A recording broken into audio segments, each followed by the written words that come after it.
E buongiorno a tutti, per cortesia, per cortesia. Oh, basta. Qua arriva gente nuova, ecco, facciamo una carrellata, abbiamo sempre Don Vincenzo, Paolo sul trespolo, poi abbiamo Jean Paul, nuovo ingresso, nome? Luis. Ecco, no, Luigi. gente non sta bene, c'è gente qui. No, Luigi di San Daniele che ci ha portato il prosciutto, c'è il rientro di Pilosio,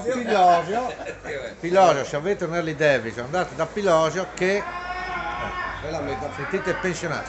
Ma una roba veloce mi è venuta perché sai che abbiamo parlato di quei ragazzi che si sono sposati, c'eri che li ho fatto.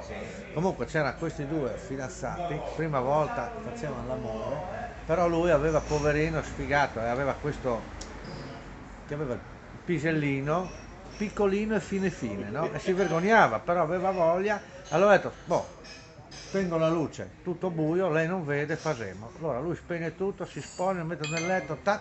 A un certo punto lei si gira, lui glielo mette in mano e lei gli fa, no grazie, non fumo. Una roba così. Anche perché è bello dire, perché qua basta dire buongiorno a tutti e Vincenzo ride, quindi siamo. Vi ricordo che fra poco faremo il Friuli Doc qui, non diamo la data, faremo noi facciamo il Friuli Doc perché abbiamo gente anche senza Green Pass, ma con 2 o 3 bypass. Ciao.